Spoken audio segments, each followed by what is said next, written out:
Vamos a hablar de un tema que sin duda es preocupante. Sabemos los efectos que ha tenido el cambio climático en Chile, en el mundo entero. Pero fíjese que últimamente se han hecho interesantes estudios, específicamente uno realizado por 4 universidades acá de Chile, que señalan que hay cerca de 12 ciudades en nuestro país que podrían desaparecer por el aumento de superficie del mar, por el oleaje, y lo realmente preocupante es que esto es un escenario que se debería dar en pocos años, desde el año 2026 en adelante. Eso es lo que prevé este estudio. Vamos a revisar más información de eso. Para eso vamos a recibir precisamente a un invitado. Él es Jorge León, académico del Departamento de Arquitectura de la Universidad Técnica Federico Santa María y además investigador de SIGIDEN. ¿Cómo estás, Jorge? Muy bien, gracias por la invitación. Coméntanos un poco, bueno, en términos simples, ¿de qué se trata este estudio y cuáles son las conclusiones que se llegan? Bueno, nosotros lo que intentamos hacer en este estudio fue extender un análisis que previamente se había desarrollado como encargo del Ministerio de Medio Ambiente de Chile, que tenía que ver con evaluar posibles escenarios de exposición de los territorios costeros chilenos a efectos del cambio climático. Entonces lo que nosotros hicimos básicamente fue extender los resultados de ese análisis y compararlos con la manera en que los territorios están organizados, estos territorios costeros, estas ciudades costeras, y además los instrumentos de planificación territorial que rigen y norman el desarrollo de esos territorios costeros.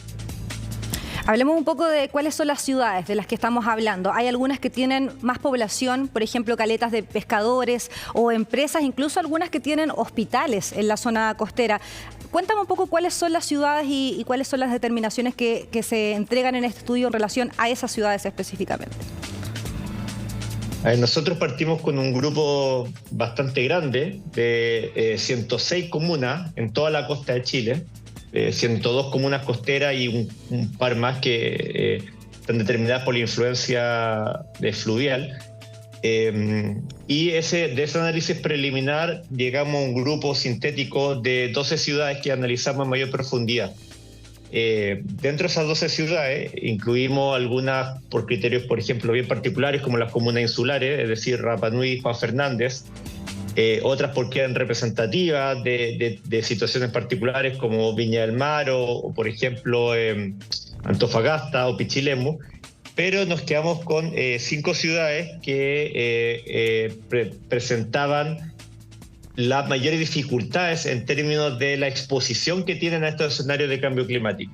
Que esas 5 ciudades son Talcahuano, Valparaíso, Arauco, Coronel y Puerto Saavedra. En ese orden son las ciudades que nosotros detectamos que están más comprometidas con respecto a posibles escenarios futuros de cambio climático y el impacto que eso tiene en términos de aumento del nivel del mar y marejadas. Jorge, ¿y qué se puede hacer pensando en que estas ciudades siguen construyendo muchas veces condominios, incluso recintos hospitalarios? ¿Se debería detener esa construcción o más bien seguir con todo como se está dando hasta ahora? O sea, uno de los puntos que nosotros levantamos en este artículo es que es fundamentalmente un problema de planificación territorial y de planificación urbana. Los instrumentos de planificación en general no han tenido la capacidad de ponerse al día con estos nuevos fenómenos, que en realidad no son nuevos, pero se han ido intensificando para poder gestionar de manera más apropiada el territorio. O sea, podemos dar algunos ejemplos muy simples, como por ejemplo que en promedio se puede, actualmente muchos de estos instrumentos permiten incrementar de manera sustantiva la densidad en estos territorios expuestos.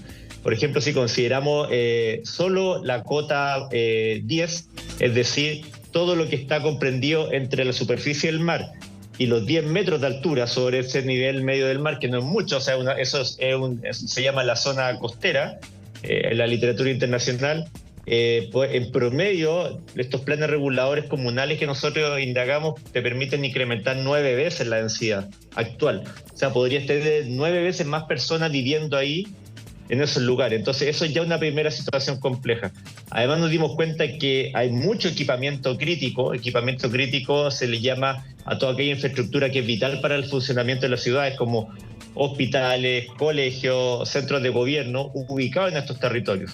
Entonces los planes reguladores pueden, por ejemplo, a través de la normativa que incluyen o a través de la definición de áreas de riesgo, por ejemplo, minimizar esas densidades de población, o sea, restringir la cantidad de población que podría habitar en ese lugar y evitar que de esa manera que se vayan construyendo nuevas edificaciones, como tú mencionabas, pero también pueden normar el uso de suelo, o sea, pueden de cierta manera restringir o derechamente prohibir que cierto tipo de equipamientos, como los que te mencionaba, se emplacen en estas zonas que están expuestas a este tipo de amenazas de origen natural.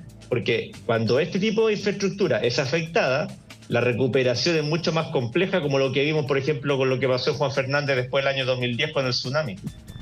¿Y se puede evitar llegar a ese escenario ya más catastrófico de pensar que podrían desaparecer estas ciudades o ya se está dando el camino para que eso pueda suceder dentro de los próximos años? O sea, yo creo que no se puede hablar que estas ciudades van a desaparecer. Nosotros en general tenemos escenario de lo que muestra el escenario de incremento del nivel del mar. Varía según el modelo y el escenario particular de emisión de gases de efecto invernadero que uno considere, pero esos escenarios en general muestran valores bastante restringidos para la costa chilena. O sea, siempre inferiores a 1 metro en general, de aquí a fin de siglo, de este siglo.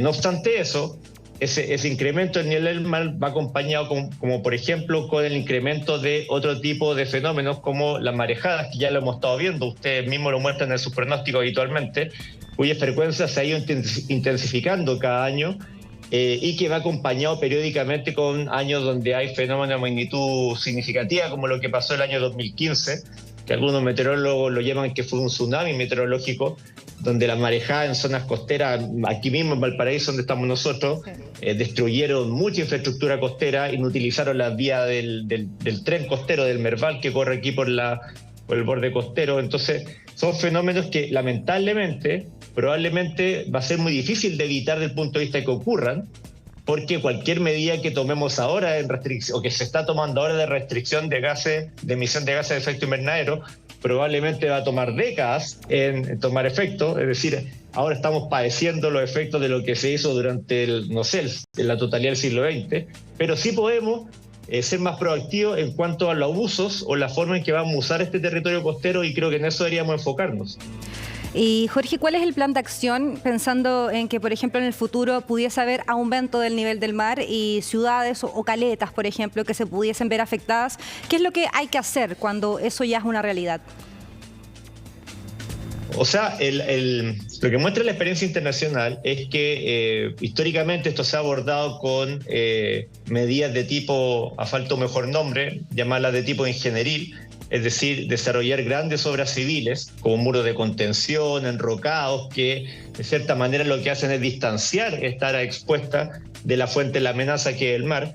Pero hay líneas mucho más novedosas que están tratando de trabajar en otros lugares, que tienen que ver con aplicar soluciones basadas en la naturaleza. Es decir, la naturaleza tiene una gran capacidad de control de estos fenómenos y por lo tanto es muy importante relevar y cuidar territorios como los humedales o las zonas de dunas, porque son esponjas naturales que son capaces justamente de controlar este tipo de amenaza y poder de esa forma mitigar el impacto que puede tener en estos territorios urbanizados. Si bien eso, por un lado, tiene que ver con preservar lo que ya existe, que es un gran bien que hay que aprovechar, también en otros lugares ya se está explorando cómo generar, entre comillas, de manera artificial estos entornos naturales que van generando como estos colchones o estas defensas progresivas que te van separando la fuente de la amenaza con tus territorios urbanos donde efectivamente esa amenaza puede producir los estragos. Claro, porque hablamos harto de la población. Acá en Chile por lo menos el 25% de la población vive en zonas costeras, pero también es importante ese punto que tú tocas de las áreas naturales que se podrían ver afectadas. De hecho, me imagino que es sabido que las playas, por ejemplo, cada vez tienen menos espacio de arena, por ejemplo. ¿Eso es algo que también se estudió, se analizó en este estudio? No en este estudio en particular, perdón, pero uno de los autores, el doctor Patricio Blinkler de la Universidad del Paraíso, ha trabajado hace muchos años evaluando el tema de la erosión costera. Como tú bien dices, estamos en un proceso erosivo significativo de las playas de Chile, que eso tiene que ver, entre otras cosas, con el incremento de las marejadas, pero sobre todo porque se ha ido interrumpiendo el aporte de áridos finos que vienen desde el interior de la Tierra hacia el océano, que es lo que finalmente termina depositado en las playas. Entonces, efectivamente, las actividades humanas que se están dando tierra adentro están produciendo un impacto costero que, entre otras cosas, justamente como yo te decía, está separando está minimizando esta capacidad que tienen las playas para actuar como un elemento colchón que controla un poco el impacto de las marejadas. De hecho, si tú vienes acá en el verano a la zona de Reñaca, por ejemplo, se está haciendo habitual que algunas marejadas son capaces de cubrir toda la playa e inundar la vía costera que se ubica en ese lugar. Sí, y es una imagen que también se repite en varias zonas de nuestro país. Jorge León, académico de la Universidad Técnica Federico Santa María, también investigador de la SIGIDEN, te agradecemos por esta entrevista, un tema importante también para generar conciencia respecto al cambio climático. Es real, ya llegó y hay que empezar a generar planes de acción también para prevenir las consecuencias de este. Gracias, Jorge. No, gracias a ustedes por la invitación, que tengan un buen día.